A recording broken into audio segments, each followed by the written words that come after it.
Nelly Dean began her career as a housemaid at Wuthering Heights.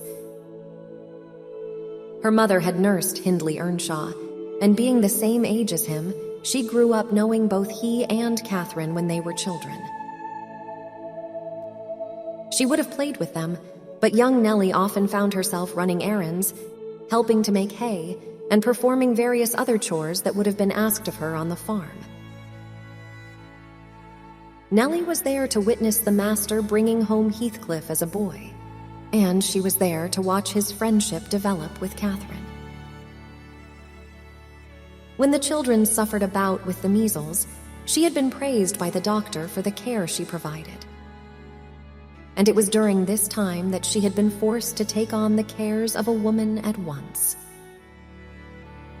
It follows that she develops a certain level of wisdom to impart. For Heathcliff, who comes to be appalled by the sight of his dear Catherine, suddenly dressed up like a shiny doll, she urges him to accept things in life without being overly offended. She tells him, "Proud people breed sad sorrows for themselves."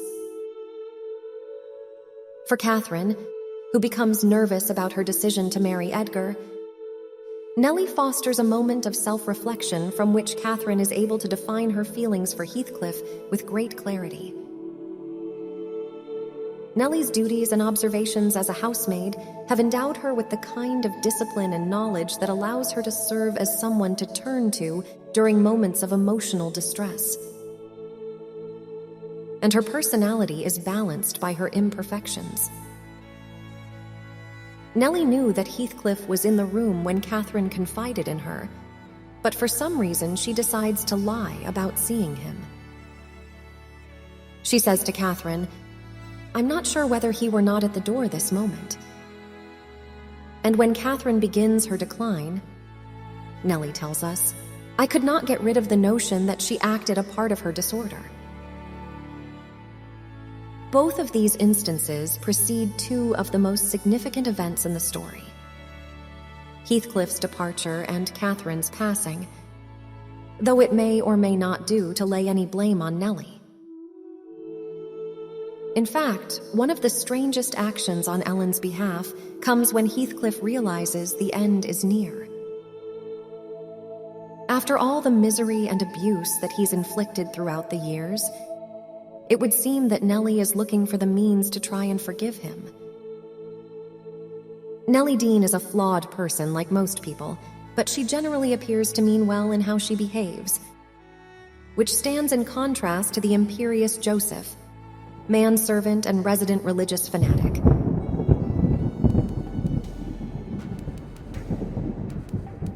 Old man Joseph, vinegar-faced, pale, and sinewy, spent the entirety of his life at Wuthering Heights, where he stays in the attic and manages the affairs of the farm.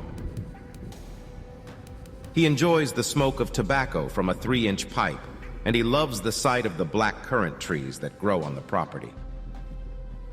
To be sure, he was the most wearisome, self-righteous Pharisee that ever ransacked a Bible, raking the promises for himself while flinging the curses to his neighbors. We understand him best by virtue of his comfort zone.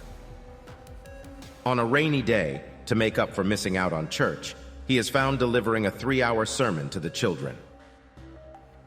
Joseph is obsessed with the Bible, of which he eternally lectures, and his beliefs are based on the doctrine of predestination, which states that our lives have been fixed by God with a predetermined outcome, mainly as it concerns the path of our souls.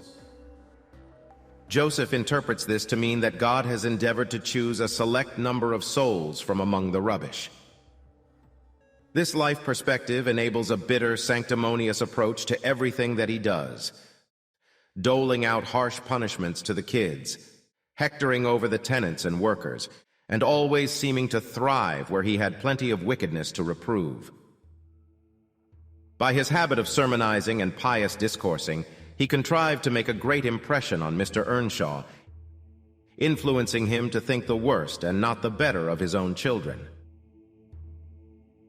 He comes to be proud of his part in Hareton's life.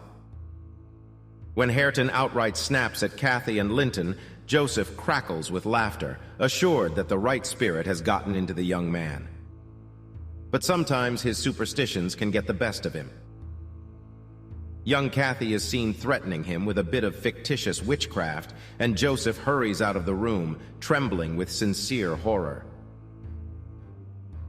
Joseph is primarily cruel for the level of harm he inflicts on Heathcliff. He truly believes that it's acceptable to abuse children, but the manner is especially grotesque for the way he seems to enjoy it. The effects are that Heathcliff expresses the desire to toss him from the highest gable. But Kathy is a touch more sensitive, remarking about how she hates it when Joseph flogs him.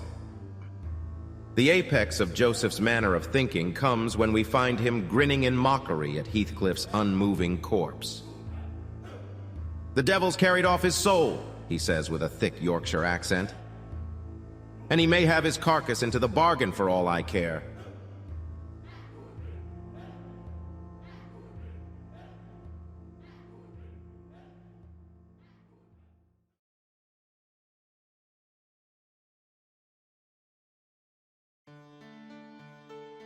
Up to the Second World War, the keeping of servants was a common occurrence among the upper and middle classes of English society.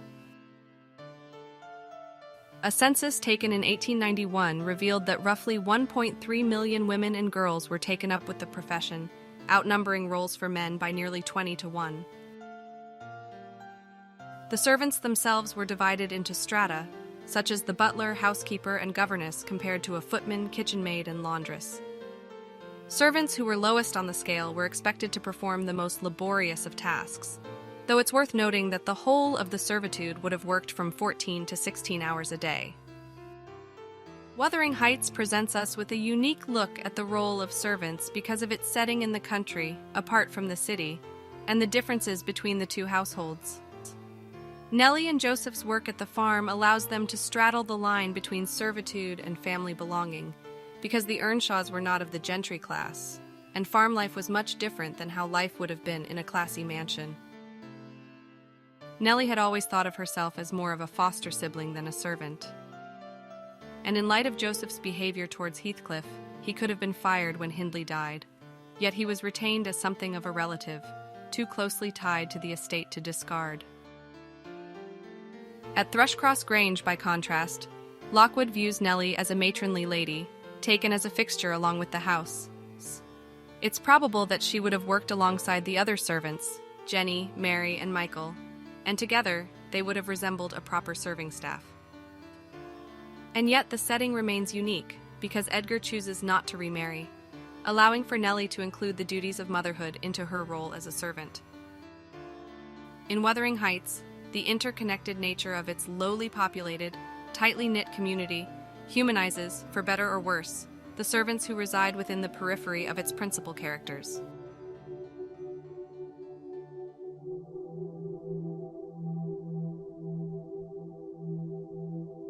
Nelly and Joseph's influence over the families at Wuthering Heights and Thrushcross Grange is a force to be reckoned with. The dictum being that if we choose to have people do our bidding, then we have to accept the possibility that they will affect the course of our lives.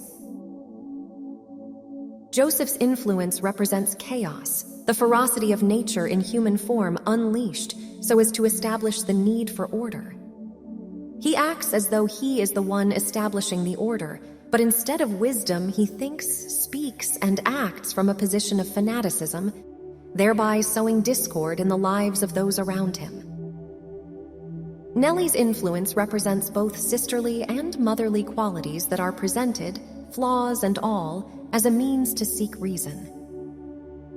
When trouble arises, she encourages others to look at their situations carefully so that they may find comfort in the decisions they make, whether they choose to listen to her or not. As servants, they are people who are expected to be both seen and unseen because they represent operational components of a household. And yet we find that in Nelly Dean's efforts and Joseph's aggravations, the effects are perceptible as their social roles contend with the human condition. What do you make of Nelly and Joseph? What would Wuthering Heights be without them? Please please let us know in the comments. Booktime Learning is dedicated to the study of writing and literature, so be sure to like and subscribe. And thank you for watching.